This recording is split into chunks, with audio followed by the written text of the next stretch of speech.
आपको राजस्थान की संस्कृति से संबंधित टॉपिक लोकगीत पढ़ाने जा रही हूँ। ये जो मैंने क्वेश्चन बनाए हैं ये सारे प्रीवियस ईयर क्वेश्चंस हैं, किसी ना किसी एग्जाम में आए हुए हैं। तो प्रीवियस ईयर क्वेश्चंस ज़रूर करने चाहिए, घूम फिर कर वो ही क्वेश्चन पेपर में आते रहते हैं। तो आज हम देखने जा रहे हैं कि लोकगीत से संबंधित किस तरह के क्वेश्चंस प्रीवियस ईयर में पूछे गए हैं। ये जो वीडियो है जो नीट पात्रता परीक्षा एग्जाम देने जा रहे हैं उनके लिए भी फायदेमंद है। इसके अलावा RPSC first grade, second grade, other exam जिसमें कि जीके सिलेबस में लगी हुई होती है, सबके लिए ये महत्वपूर्ण वीडियो है। तो पहला क्वेश्चन है, निम्न में से किसे मरुभूमि की कोकिला कहा जाता है। आपसे पूछा जा सकता है कि मरुभूमि की कोकिला किसे कहा जाता है।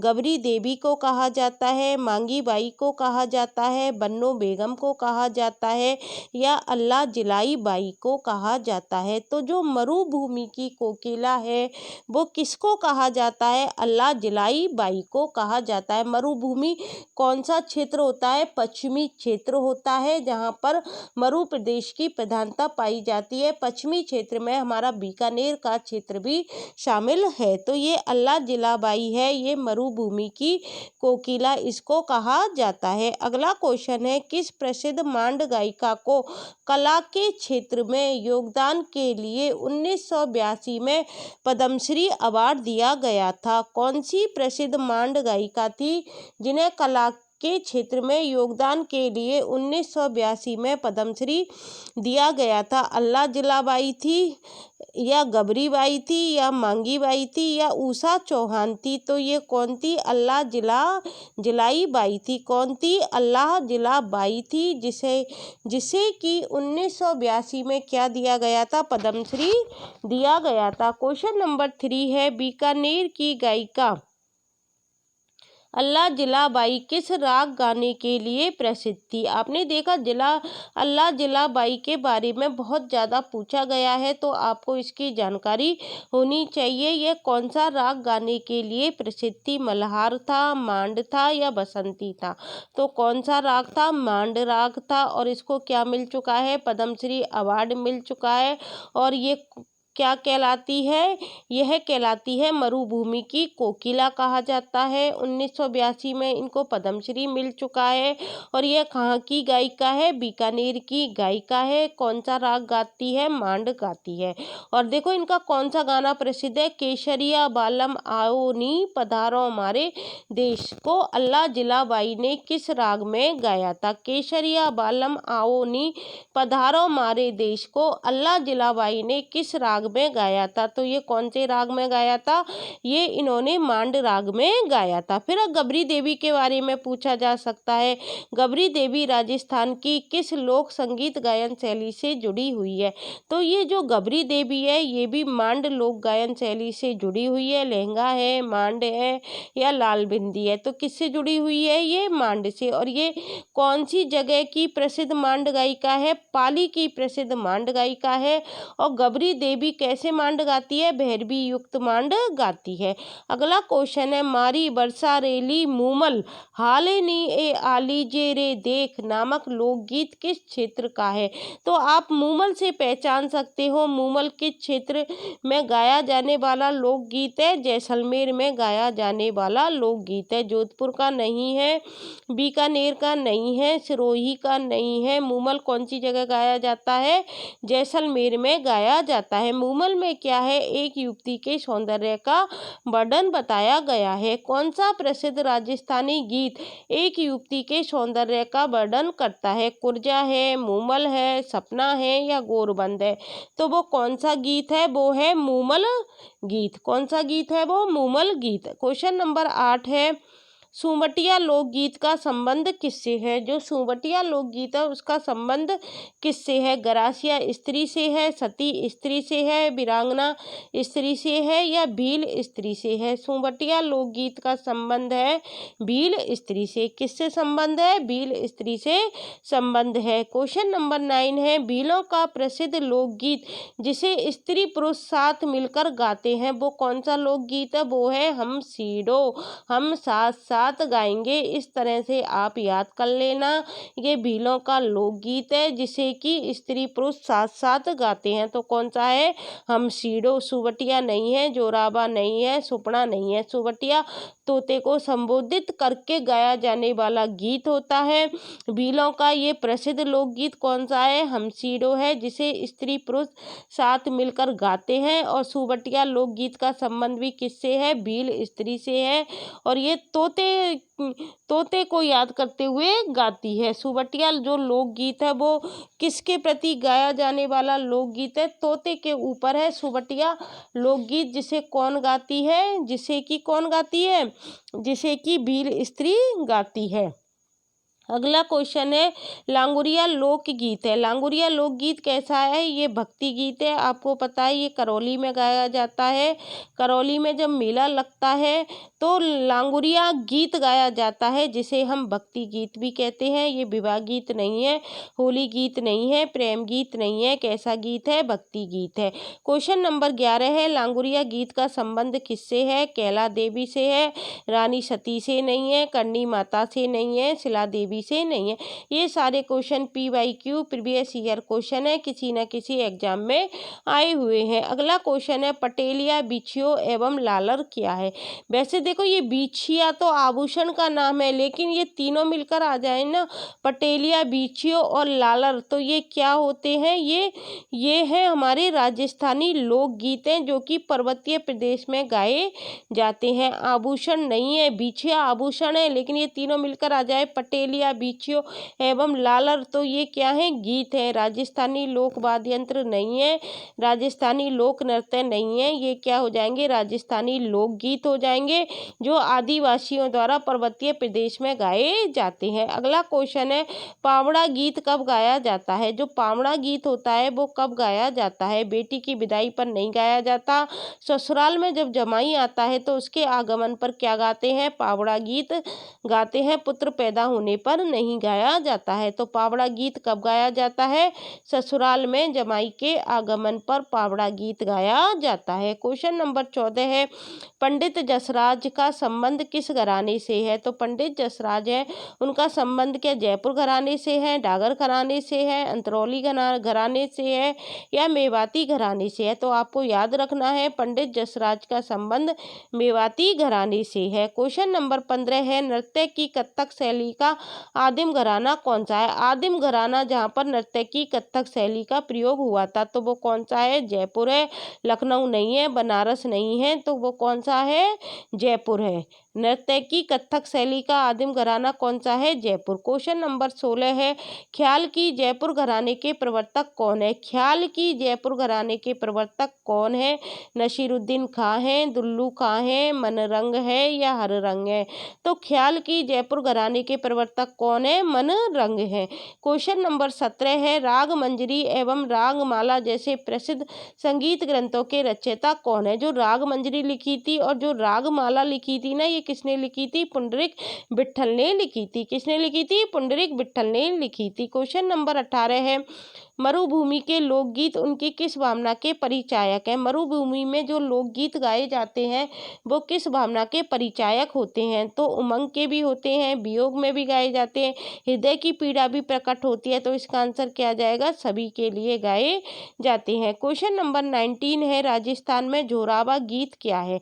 तो जोरावा गीत होता है, विरह गीत होता है, जन्म उत्सव गीत नहीं होता, लघु विदाई गीत नहीं होता, फसल रोपने के समय गाया जाने वाला गीत भी भी नहीं होता। ये क्या होता है? एक विरह गीत होता है। क्वेश्चन नंबर 20 है, श्रावण मास के दौरान राजस्थानी महिलाओं द्वारा गाए जाने वाले लोकप्रिय लोकगीत का नाम क्या है? श्रावण के महीने के दौरान जो राजस्थानी महिलाएं होती हैं वो कौन सा लोकगीत गाती हैं? तो वो गाती हैं तीज।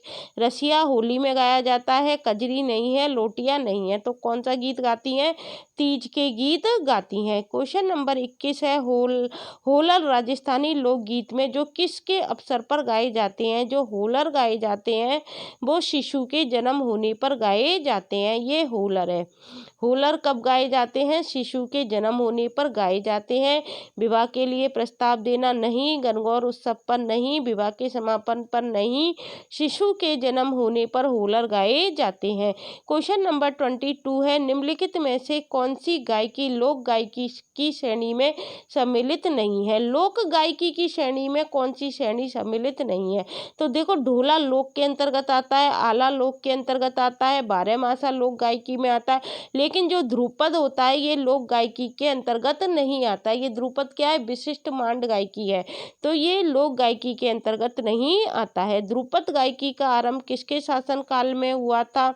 राजा मानसिंह तोमर के में, राजा जयसिंह के में, भगवंत दास के में, उपयुक्त में से कोई नहीं। तो ध्रुपद गायकी का आरंभ हुआ था वो राजा मानसिंह तोमर के शासन काल में हुआ था। क्वेश्चन नंबर 24 है, मध्यकालीन ग्रंथ मान कौतूहल की विषय वस्तु क्या है? जो मध्यकालीन ग्रंथ मान कौतूहल है इसकी विषय वस्तु क्या है? आमेर के राजा मानसिंह का बंगाल अभियान ये नहीं है। हिंदुस्तानी शास्त्रीय गायन के रागों का संकलन है।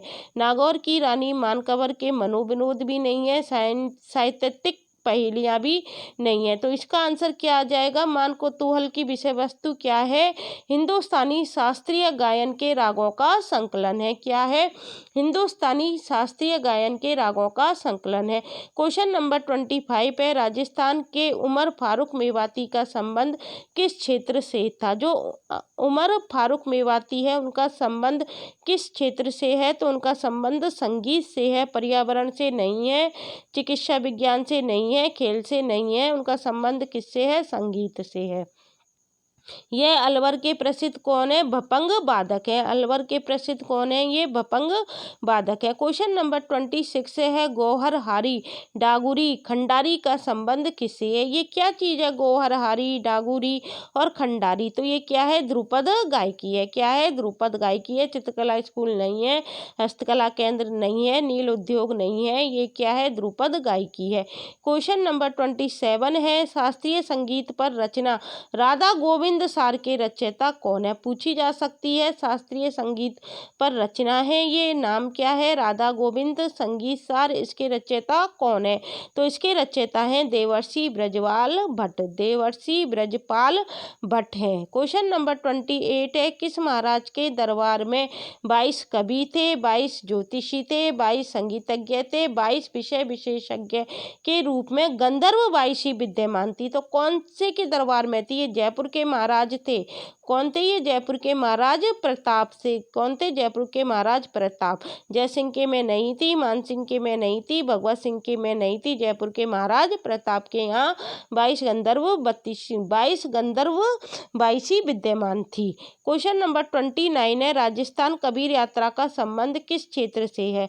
तो जो राजस्थान कबीर यात्रा है उसका संबंध किस क्षेत्र से है? गायन से है, चित्रण से है, लेखन से है या वानिकी से है? तो उसका संबंध किससे है? गायन से है। क्वेश्चन नंबर 30 है, जला गीत स्त्रियों द्वारा कब गाया जाता है? जो जला गीत है वो स्त्रियों द्वारा कब गाया जाता है? तो वो बर की बारात का डेरा देखने जाने पर गाया जाता है। कुआं पूजन के समय कुआं गीत गाया जाता है। जलझुलनी एकादशी के अवसर पर भी नहीं गाया जाता। तीज पूजन के अवसर पर तीज के गीत गाए जाते हैं। और जो जला गीत होता है वो बर की बारात का डेरा देखने जाने पर गाया जाता है। क्वेश्चन नंबर 31 है, राजस्थान में एकमात्र शास्त्रीय नृत्य कथक के जयपुर घराने के प्रवर्तक माने जाते हैं। जो राजस्थान में एकमात्र शास्त्रीय नृत्य कौन है? कथक। इसके जयपुर घराने के प्रवर्तक कौन माने जाते हैं? तो कौन माने जाते हैं? भानुजी महाराज माने जाते हैं। कौन माने जाते हैं? भानुजी महाराज माने जाते हैं। बिरजू महाराज नहीं है, उदय शंकर जी नहीं है, लक्ष्मण महाराज नहीं है। कौन है? भानुजी महाराज हैं। क्वेश्चन नंबर 32 है, कौन सा एक लोकगीत राजस्थान के पर्वतीय क्षेत्र का नहीं है? कौन सा एक लोकगीत है जो राजस्थान के पर्वतीय क्षेत्र का नहीं है? तो पटेलिया पर्वतीय क्षेत्र में गाया जाता है, बीछो पर्वतीय क्षेत्र में गाया जाता है, लाला पर्वतीय क्षेत्र में गाया जाता है, लेकिन कुर्जा पर्वतीय क्षेत्र का नहीं है। क्वेश्चन नंबर 33 है, राग कल्पद्रुम के रचयिता कौन है? तो राग कल्पद्रुम किसकी है? कृष्णानंद व्यास की है। किसकी है? कृष्णानंद व्यास की है। राधा कृष्ण की नहीं है, हमीर की नहीं है, कुंभा की नहीं है। किसकी है? कृष्णानंद व्यास की है। क्वेश्चन नंबर 34 है, राग चंद्रिका किसके द्वारा रचित है? तो राग चंद्रिका द्वारिका भट्ट के द्वारा रचित है, जयसिंह के द्वारा नहीं है, देवर्षि भट्ट के द्वारा नहीं है, माधव सिंह के द्वारा नहीं है। किसके द्वारा रचित है? ये द्वारिका भट्ट के द्वारा रचित है। क्वेश्चन नंबर 35 है, लोकगीत किसी संस्कृति के मुंह बोले चित्र हैं, यह किसका कथन है? तो यह कथन किसने कहा था कि लोकगीत किसी संस्कृति के मुंह बोले चित्र है? तो ये देवेंद्र सत्यार्थी का कथन है, महात्मा गांधी का नहीं है, सत्येंद्र त्रिपाठी का नहीं है। यह किसने कहा था? देवेंद्र सत्यार्थी ने कहा था। क्वेश्चन नंबर 36 है, राजस्थान का वह संगीतज्ञ इसके विषय में किंवदंती है कि उसने एक राग से पत्थर को पिघला दिया था। ये किसके बारे में कहा जाता है? हरि सिंह के बारे में, मोहनलाल के बारे में, खुशी राम के बारे में या ख्याली राम के बारे में? ये हरि सिंह के बारे में कहा जाता है। क्वेश्चन नंबर 37 है, सागर खान को 2012 में किस लोक वाद्य में प्रवीणता के लिए पद्मश्री से सम्मानित किया गया था? सागर खान को 2012 में सम्मानित किया गया था पद्मश्री से। कौन सा लोक वाद्य के लिए? कमायचा के लिए। सारंगी के लिए नहीं, मोरचंग के लिए नहीं, खरताल के नहीं। किसके लिए? कमायचा के लिए। क्वेश्चन नंबर 38 है, लोकगीत ओलियो गाया जाता है। ओलियो किसकी याद में गाया जाता है? प्रिय की याद में। जब बेटी की विदाई होती है तो उसकी याद में क्या गाया जाता है? ओलियो गाया जाता है। तो क्या आ जाएगा? प्रिय की याद में। वीरता के महिमा मंडन में नहीं, शोक की घड़ी में नहीं, उत्सव के अवसर पर भी नहीं, प्रिय की याद में। बेटी की विदाई के समय गाया जाने वाला लोकगीत क्या होता है? ओलियो गीत कहलाता है। क्वेश्चन नंबर 39 है, रतवाई लोकगीत किस क्षेत्र में गाए जाते हैं? जो रतवाई हैं वो किस क्षेत्र में गाए जाते हैं? रतवाई लोकगीत मेवाड़ में गाया जाता है, मारवाड़ में गाया जाता है, मेवात में गाया जाता है या हाड़ौती में? रतवाई लोकगीत गाया जाता है मेवात में। कहाँ गाया जाता है? मेवात में गाया जाता है। घुघरी, केवड़ा आदि लोकगीत किस क्षेत्र से संबंधित है? ये जो घुघरी है, केवड़ा है आदि लोकगीत किस क्षेत्र से संबंधित है? पर्वतीय क्षेत्र से हैं, मैदानी क्षेत्र से हैं, मरुस्थलीय क्षेत्र से हैं या मेवात क्षेत्र से हैं? तो घुघरी, केवड़ा आदि लोकगीत किस क्षेत्र से संबंधित है? मरुस्थलीय क्षेत्र से संबंधित है। आज मैंने आपको लोकगीत से संबंधित 40 क्वेश्चन करा दिए हैं जो किसी न किसी एग्जाम में आए हुए हैं। हमारा उद्देश्य रहता है आपको प्रीवियस ईयर क्वेश्चन से अवगत कराना, किस तरह के क्वेश्चन पेपर में पूछे जा सकते हैं, इनको तो आपको याद करना ही है।